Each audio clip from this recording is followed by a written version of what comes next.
को उसमें भर्ती कराया गया है। आप विधानसभा अध्यक्ष थे उस पर, क्या आप कहेंगे उस पर?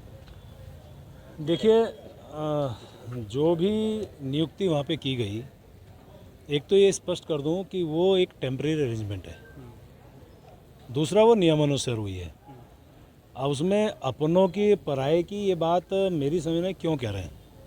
यदि मान लिया कोई व्यक्ति नियमानुसार उस परिधि में आ रहा है तो उसको नियुक्त किया गया है। लेकिन विज्ञप्ति नहीं निकाली गई और जितने भी लोग हैं आपके कई मंत्रियों के पीआरओ हैं उसमें आपको एक जानकारी दे दूं, ये पहली बार हुआ ऐसा नहीं है। आज से पहले भी हुआ, 2002 से विधानसभा गठित है, तब से लेकर आज तक हुआ है, पहली बात।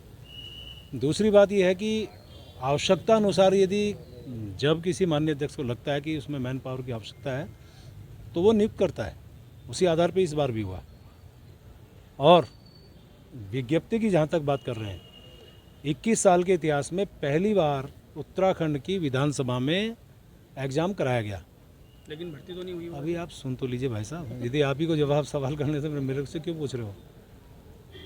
मैं ये कह रहा हूँ कि पहली बार उत्तराखंड के इतिहास में एग्ज़ाम हुआ है, बाकायदा उसका जो 8000 के लगभग हमारे अभ्यर्थी थे, उनके एग्ज़ाम होने के बाद मुझे जो जानकारी मिल रही है, शायद कोई व्यक्ति हाई कोर्ट गया है, हाई कोर्ट के कारण वो विषय रुका है।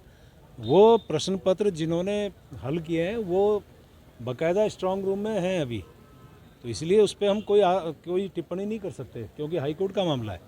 तो ये पहली बार हुआ है। मंत्री जी, आपने कहा कि इससे पहले भी, तो ये 72 लोग रखने की ऐसी क्या जरूरत थी? उत्तर प्रदेश की विधानसभा हमसे कई गुना बड़ी है, उनकी संख्या कार्मिकों की हमसे कम है, हमारी इतनी ज़्यादा है। आपने कहा ये तदर्थ हैं, इनको पहले दिन से सारी सुविधाएं मिल रही हैं। आपको फिर मैं कह रहा हूँ कि आवश्यकता अनुसार जब भी आवश्यकता होती है, विधानसभा अध्यक्ष उस आधार पे उनकी मैन पावर को रखने का उसको अधिकार रखते हैं।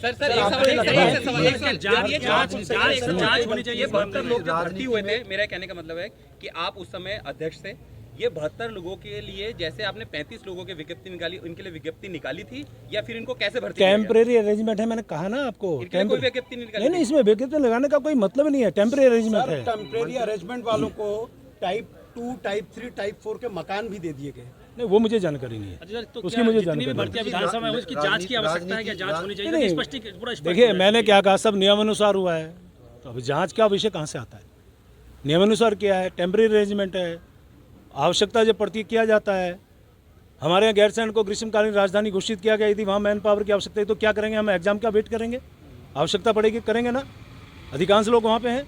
सर, उसमें ये भी कहा जा रहा है कि आपके पीआरओ और आपके भी कई करीबी लोगों के संबंधी। अरे भाई, मैंने ये नहीं कहा कि कोई नहीं है ना, लेकिन सब नियमानुसार हुआ है, बस। मंत्री जी,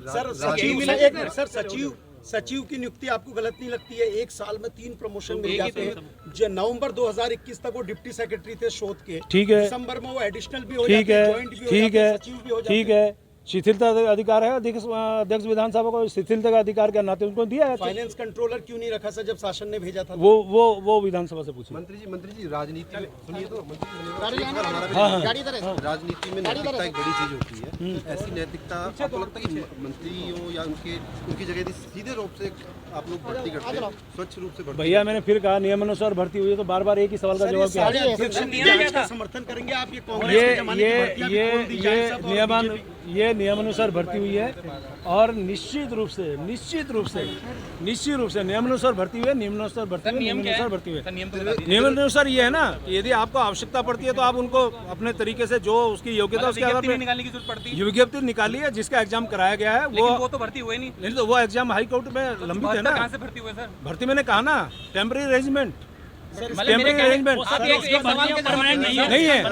है, वो अलग विषय है। भाजपा सरकार नहीं, मैंने कब कहा उन्होंने भ्रष्टाचार किया? आपने कहा पहली बार नहीं हुआ है, तो यही कहा ना मैंने, भ्रष्टाचार तो नहीं कहा ना। आप अपने मुंह से निकालेंगे शब्दों के, भ्रष्टाचार हुआ, भ्रष्टाचार बताइए कौन सा भ्रष्टाचार हुआ? 72 लोगों में नहीं रखा गया ना, कौन सा भ्रष्टाचार है बताइए ना। मंत्रियों के पीआर बिल्कुल रखे गए, आप बताइए ना कौन सा भ्रष्टाचार से रखे गए? तो ये मैंने कहा ना, नियमानुसार आप जानकारी लीजिए। 27 दिसंबर 27 दिसंबर 2021 को ज्वाइनिंग हुई, 5 महीने बाद वो तनख्वाह लेते हैं। मार्च 30 मार्च से 29 तारीख को आपको पोर्टफोलियो मिलता है वित्त का, तो आपके वित्त मंत्री के बनने के बाद ही इनको वित्त की अनुमति कैसे मिलती ये है, सर? विधानसभा जवाब देगा, क्योंकि ये विधानसभा का क्या पूर्व वित्त सचिव अमित नेगी ने सिग्नेचर नहीं किए थे सर? ये उन्होंने मना विधान कर दिया अब था? ये विधानसभा जवाब देगा। अच्छा सर, पूर्व मुख्यमंत्री भी ये कह रहे हैं आपको कि उनके नहीं पास लग एक रहा है सर फाइल आई इसमें कहीं थी। गलती है कोई? एक पूर्व मुख्यमंत्री भी कह रहे हैं कि उनके पास फाइल नियुक्तियों को लेकर फाइल आई थी, लेकिन उन्होंने उस पर साइन नहीं किए थे क्योंकि वो त्रिवेंद्र लग रावत रहा कह था रहे उन्हें। त्रिवेंद्र रावत जी को भी जानकारी होनी चाहिए कि एग्ज़ाम की बात हमने कही है, एग्ज़ाम कराया है, और एग्ज़ाम यदि हाई कोर्ट में, मैंने कहा ना आपको, हाई कोर्ट में यदि वो लंबित है तो उस पर आप क्या टिप्पणी करेंगे? हाई कोर्ट निर्देश है, कॉपी रखी है, उसमें उसका निर्णय आ जाना चाहिए।